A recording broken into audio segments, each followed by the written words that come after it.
Probably 95% of my subscribers know this, but for those of you who do not know, there is a masculine form of the word Alma that is used in Isaiah 7:14, which has traditionally been translated as virgin, as we all know, and has been contested by the rabbis. We will in this video touch on why they are all wrong and show why an Alma and an Elem are people who have never had sexual relations before.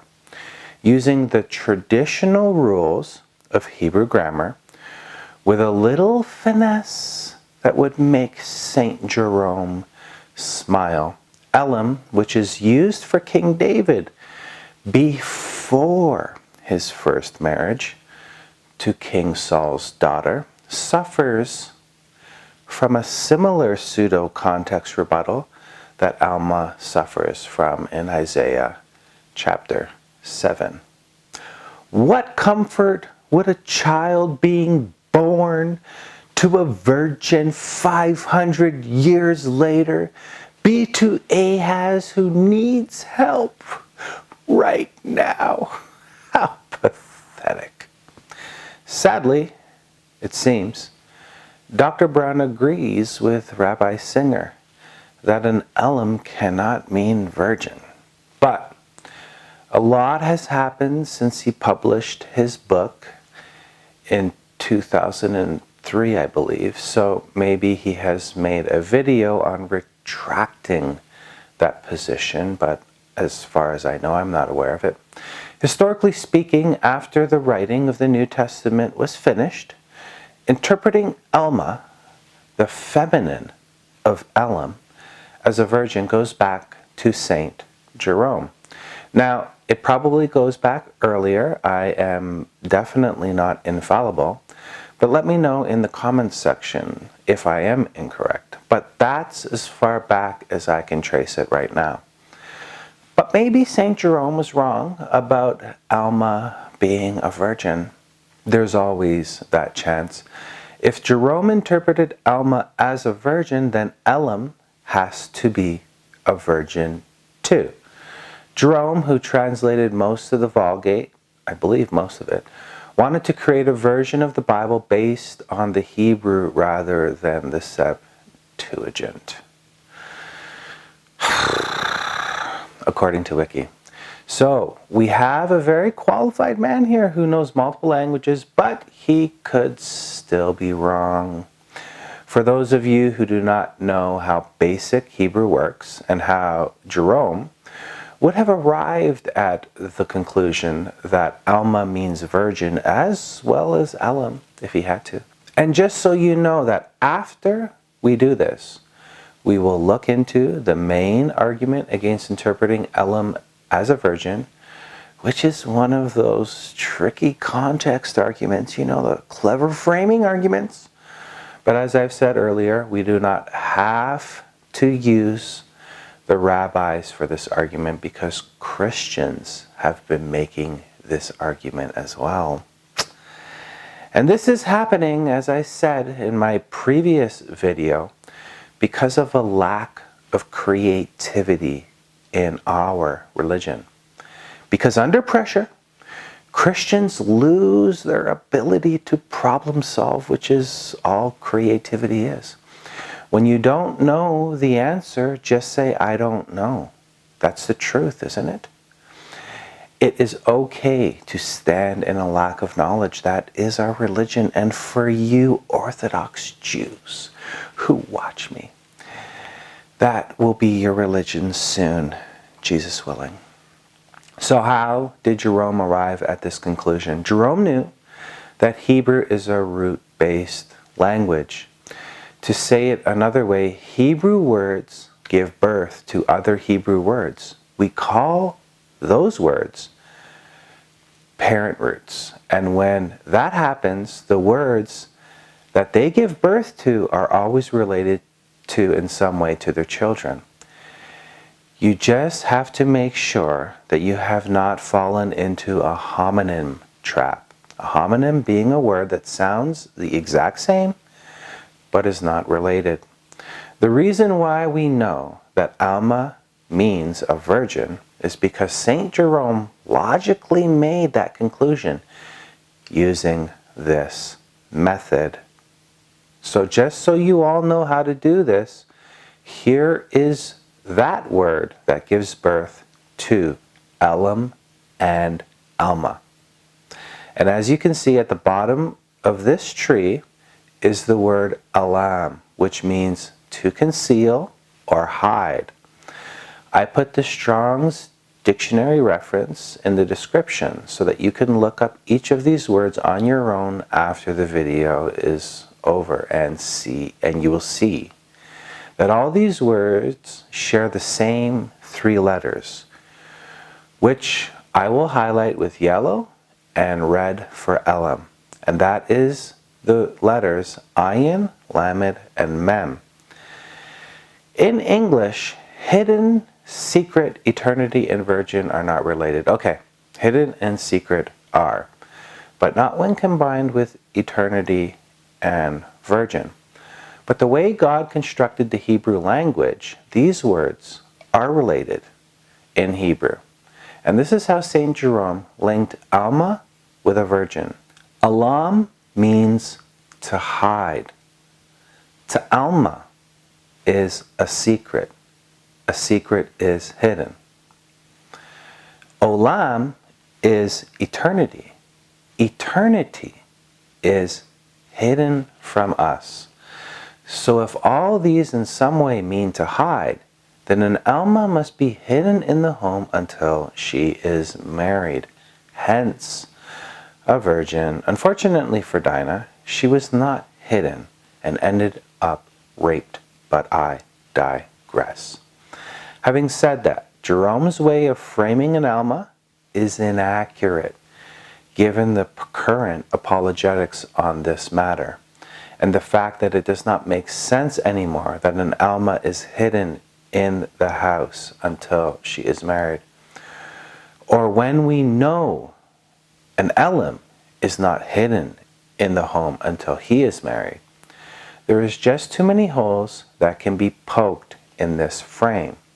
But that's all right, because God gave us another way to seal this argument shut, and that is with the antonym to Alma.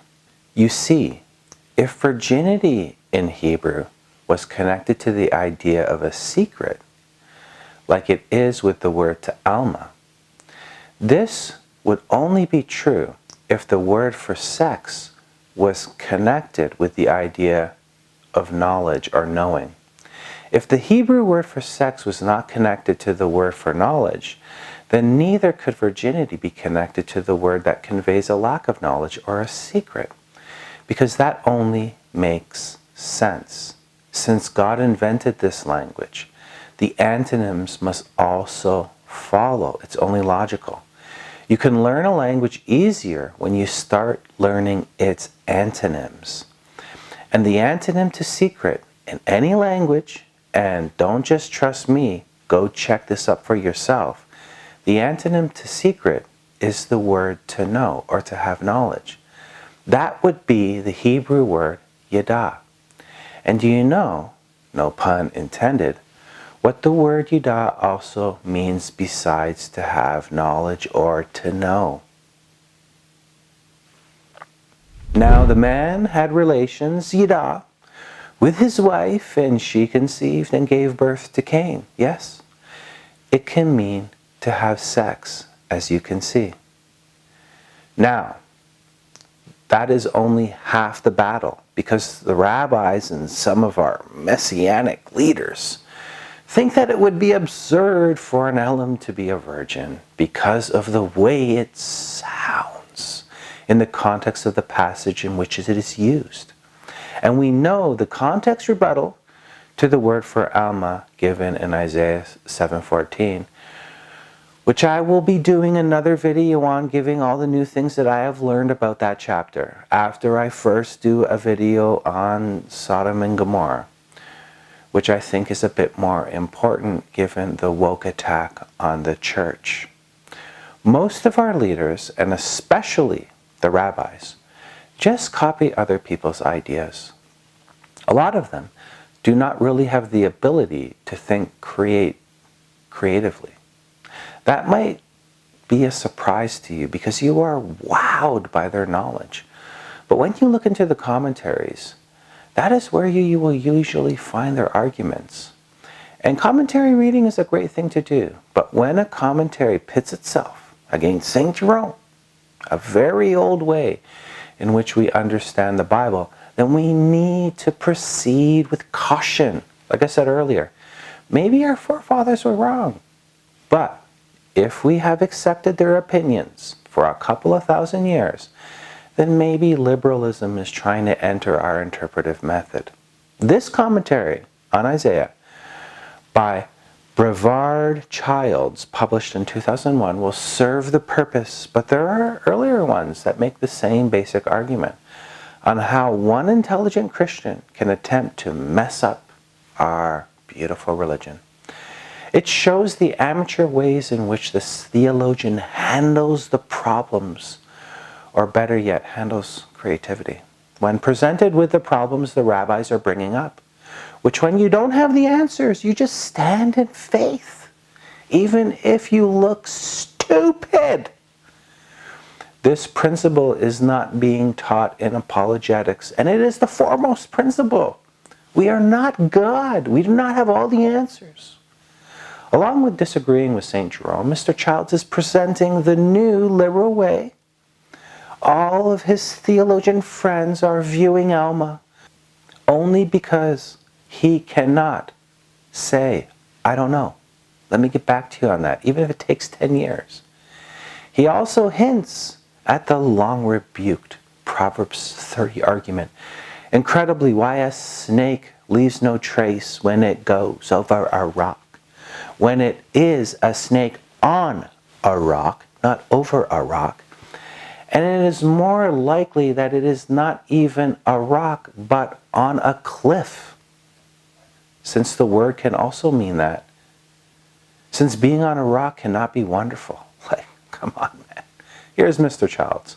The term Alma, maiden, has in the past evoked much controversy, initially because its translation in the Greek by the LXXS Parthenos, virgin, and its subsequent role in Matthew 1:23. The noun is derived not from the root to be concealed, as suggested already by Jerome, but from a homonym, meaning to be full of vigor, to have reached the age of puberty. And I'm not saying that they're not related. Thus, the noun refers to a female sexually ripe for marriage.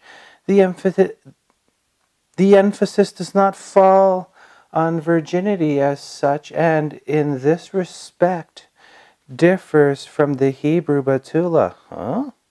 However, apart from the controversial reference in Proverbs 30 verse 19, which my brain cannot handle, the women in all other references to an alma do actually appear to be virgins. It is very unlikely that a married woman would still be referred to as an alma. In sum, the English translation of the Hebrew by the AV as virgin is misleading, because me and my friends say so, and too narrowly focused on virginity rather on sexual maturity. Conversely, the preferred modern translation of young woman is too broad a rendering, since it wrongly includes wives. An additional uncertainty arrives because the term Alma occurs with the definite article. Oh my, what am I going to do about that? I don't know why we are arguing about the definite article in Isaiah 7:14, but I'll deal with that tiny issue when I do an updated video on that chapter. But as you can see, we probably have the source material to someone who has fallen into a homonym trap, though often homonyms are related in some way. It is a very common trap, though. That's why the writer had to make a reference to the fact that he was using a homonym in the first place. The reason why it is a trap is it cannot explain away Jerome's analysis.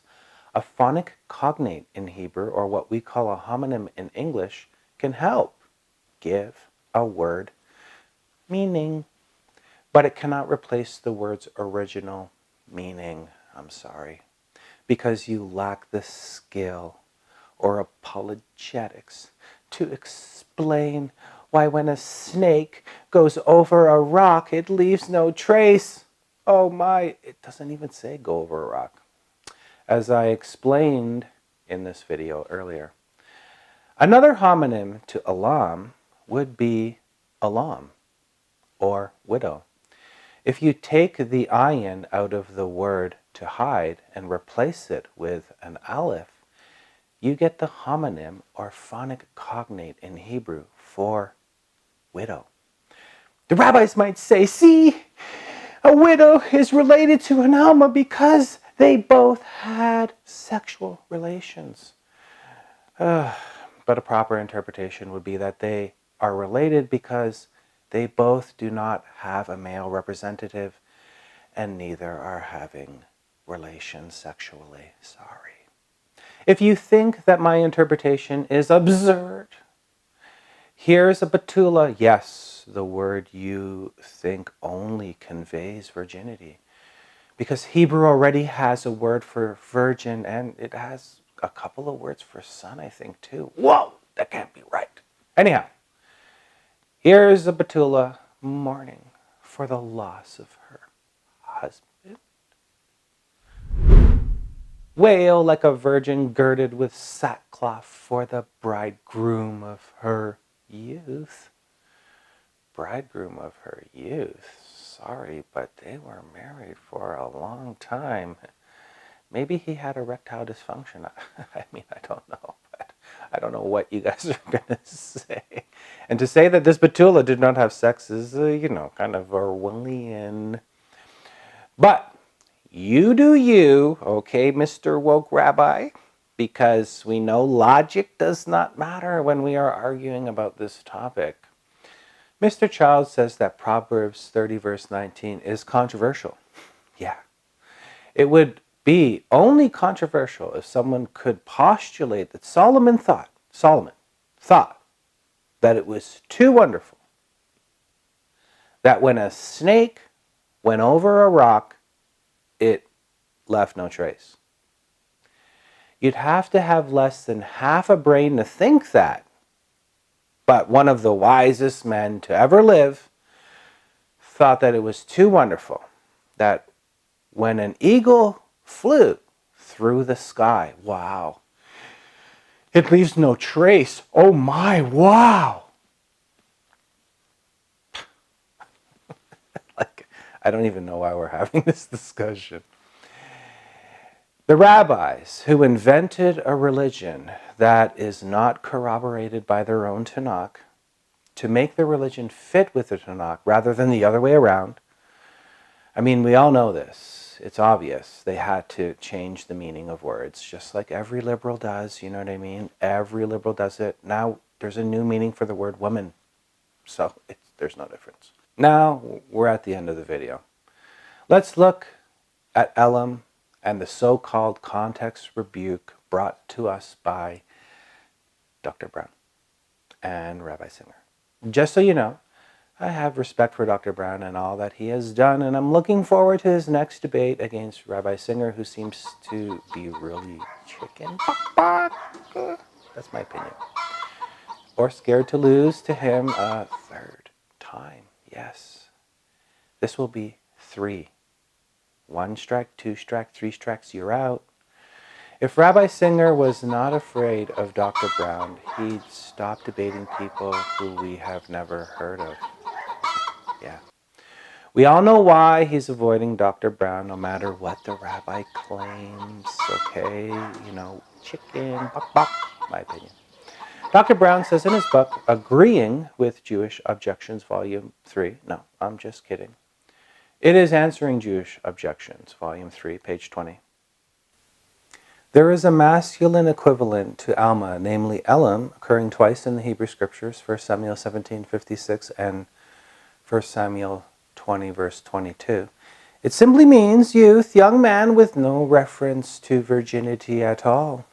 Just substitute male virgin in either of these two passages and see the absurdity of such a translation will be seen at once. Let me first add that we are defenders of absurdity, and that is nothing to be ashamed of. We need to be told that it is okay not to have the answer when something is framed in a way that makes us look absurd. Not the other way around. When someone can make you look absurd, you could draw the conclusion that then you are wrong.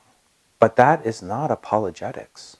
Unless you can say, I don't know, you will not activate creativity, the creativity needed to solve the new problems the rabbis are going to present. They are not just going to lay down and die when we rebuke them. Otherwise, they would have died already. They are going to look for new problems to present. King Saul had other options when choosing his words. He did not have to use the word Elem. He could have used the word Naor or Bachor, like these two passages had done. Exodus 33:11. Thus the Lord used to speak to Moses face to face, just as a man speaks to his friend. When Moses returned to the camp, his servant Joshua, the son of Nun, a young man, Na'ar, would not depart from the tent. Or here in Deuteronomy 32:25, outside the sword shall bereave, and inside terror, both young men, Bachor, and virgin, the nursling with the man of gray hair. King Saul chose his words, and whether that is culturally appropriate to our time is irrelevant. There's a lot of cultural inappropriateness from ancient times compared to ours. Samuel more than likely thought that this story was important enough to record, and I am thankful for that. Having said that, the first question would be, was David a virgin in this chapter? Because context is the best commentary. I'm sorry, not Dr. Brown, but context. And the answer is yes. David was given Saul's daughter in 1 Samuel 18, verse 27, a full chapter later. Saul gave him his daughter, Micah, for a wife. The context is clear. David had not had a wife yet when King Saul said, "You then ask whose son the youth is." Think of David's sins. Did God hide David's sins from us? Did God hide David's taking of the census? Did God hide David committing adultery with Bathsheba from us? If God did not hide these two very embarrassing events from David's life, why would God hide David fornicating from us? David was anointed by Samuel as king in chapter 16, and the Spirit of the Lord rushed upon David from that day forward. Would the Spirit of the Lord rush onto David while he was practicing sin, when the Spirit of the Lord just left a king who was practicing sin? David was chosen because of his heart. We all know that. And despite how handsome and accomplished he was before the age of 20, could you imagine somebody that accomplished now being faithful to God? Very rare. David, though, was faithful to God. And as the story is clear, with the use of the word Elem, he was unknown to a woman until he knew Saul's daughter. Why Saul used a word for young man that conveys virginity rather than another word which doesn't convey virginity was up to King Saul, no matter how absurd that is. Had David not been a virgin, I am sure Saul would have used another word. He had other options. And Saul would have had some very serious accusations against God and his Spirit for leaving him because he was practicing willfully sinning and then resting upon someone who was also practicing willfully sinning. David Being a virgin ensures that God is not a hypocrite. The context of David's life, as well as the study of the etymology of the word Elem, both ensure that no matter how you try to frame it, it is absurd to conclude Elem means anything other than a young man who is unknown or a secret to a woman.